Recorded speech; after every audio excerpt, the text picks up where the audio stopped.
ladies, it's Katie, and I'm here today to do a review of The She and The King and the Criminal, which are the first two books in Charlotte Ashe's The Heart of All Worlds trilogy. I have a bit of a difficult time reviewing the first book for a lot of reasons, I think, and I'll probably tell you why at the end. But basically, what The She is, and this whole trilogy is high fantasy with erotic romance. About the first book is about is there's this human person, this human named Breeden Thishir, and he works for this evil, awful, horrible king by the name of Dranyan. And in their world, in the human portion of the world, it is acceptable and encouraged to enslave the almighty and powerful She, which are these elf-like creatures, and take them and use them as sex slaves. And that's basically how we start our story. Breeden is working for Dranyan, and Ceres, who is the main elf creature that we deal with in the first book, is a she-slave. So Breeden, being the beautiful, kind-hearted person that he is, vows to save Ceres and take him back to the fairylands. And so basically what happens is once they decide to escape, because it takes a little bit of time, they go on this crazy adventure, traveling through Vilalu and the border cities, and basically they fall in love on the way. But as always with these kinds of books, there is more to Ceres than meets the eye. And we don't find out until the end of the book as to what he as a she person really is. Because as we find out later, the She are done in caste systems based on their power ranges, basically. But as they're journeying through Vilalu, they, as I said, they fall in love, but they also meet a lot of hardship along the way. And it's just very difficult. It's a very difficult journey to get Ceres back home.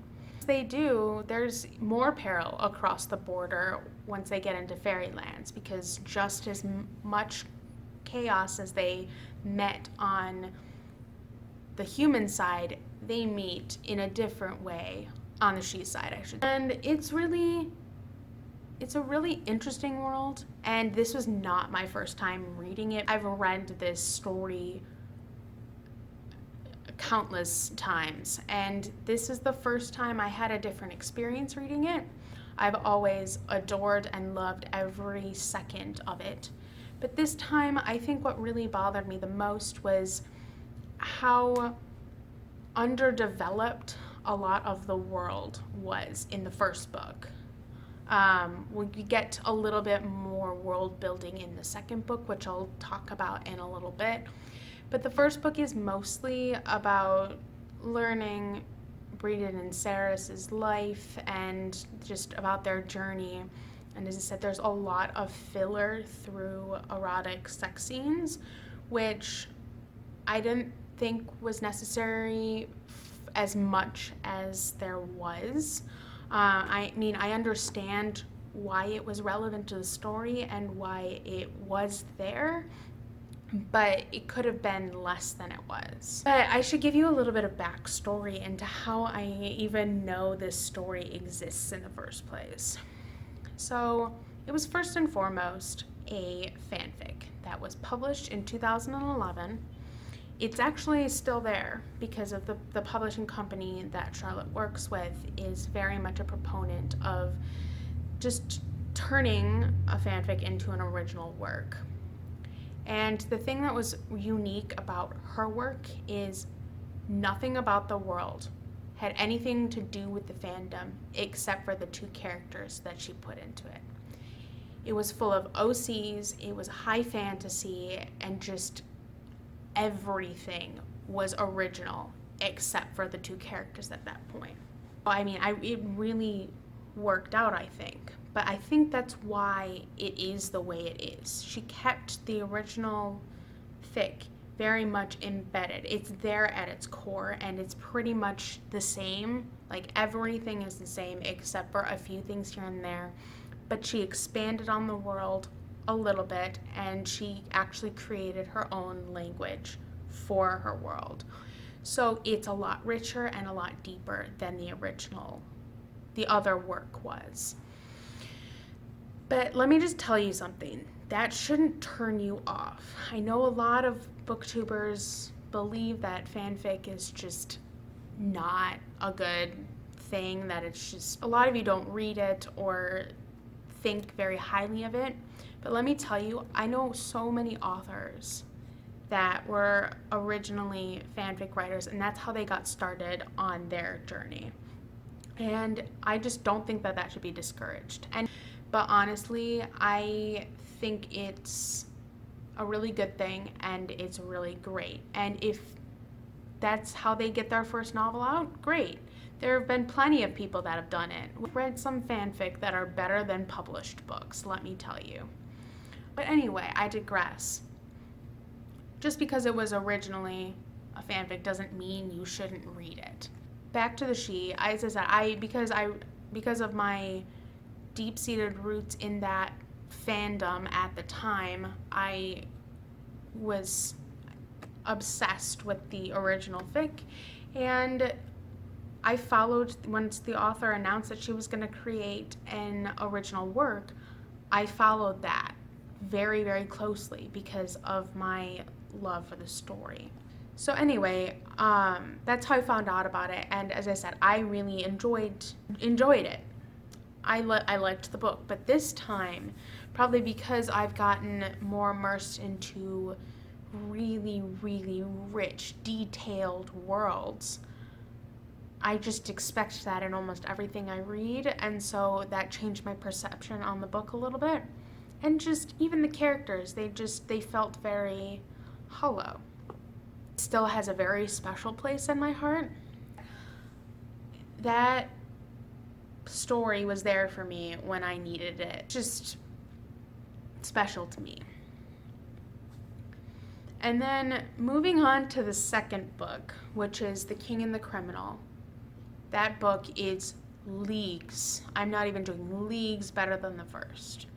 First of all, her characters were incredible. It was pretty much dealing with all of the other side characters that we had met previously. So Tash and Sidhe. Tash is someone that Briden and Saris met on their journey back through Villaloo.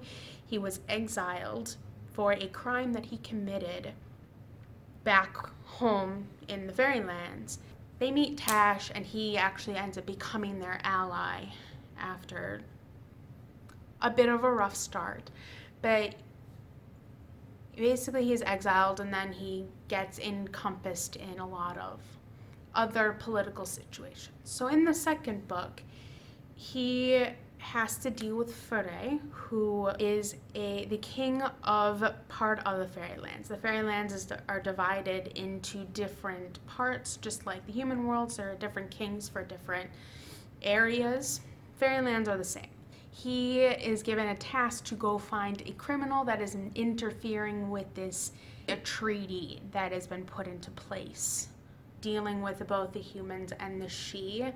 It's called the non-interference doctrine. So humans do whatever the hell they want on their side, the She do whatever the hell they want on their side, and they don't interfere with each other unless they kind of cross over. It's complicated. So Sidhe has to leave and go find the criminal, who we later find out is Tash, or we already know is Tash at that point. And it's really their story. They hate each other at first, so we've got a nice enemies to lovers trope going on, and it's a good time. Then we also have a lot of dealings with Brissa and her twin sister Cleope, and they are from this region in Vilaluk. Anyway, they're from a region in the human world, kind of, but they are of the mind that she are important and just should be revered and treated almost as equals, kind of a thing.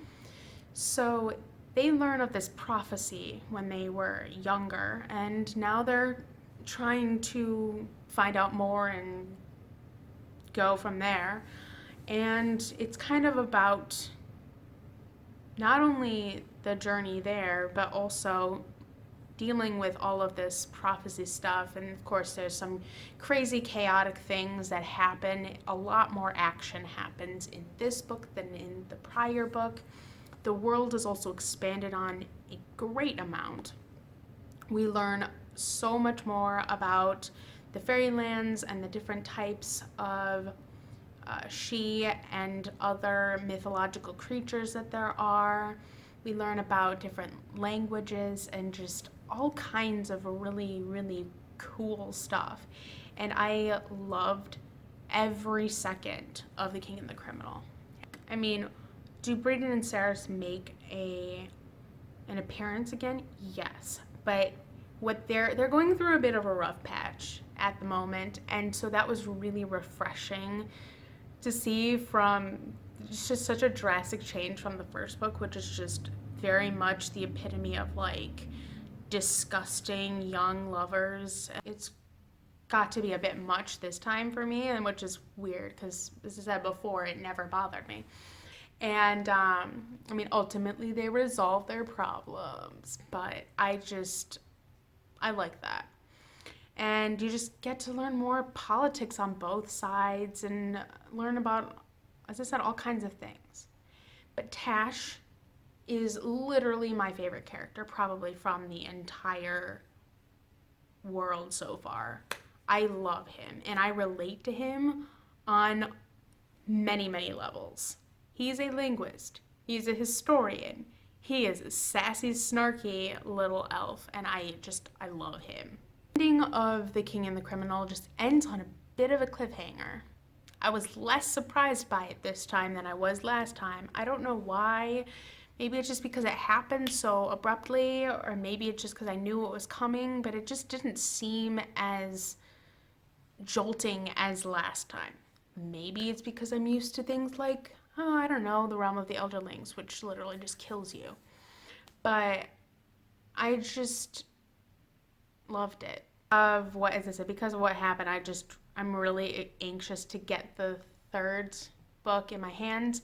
But at the same time, I'm also not quite sure how she's gonna wrap it all up in one book. But I don't know.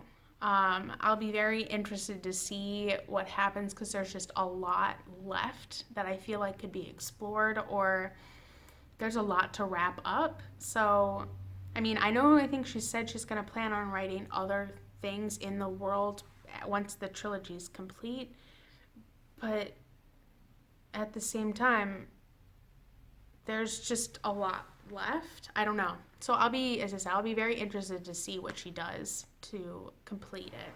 To recap, this is a high fantasy series with erotic romance, and it's full of politics and battles and prophecies and all kinds of interesting and unique creatures, languages, history, and just all around a good time.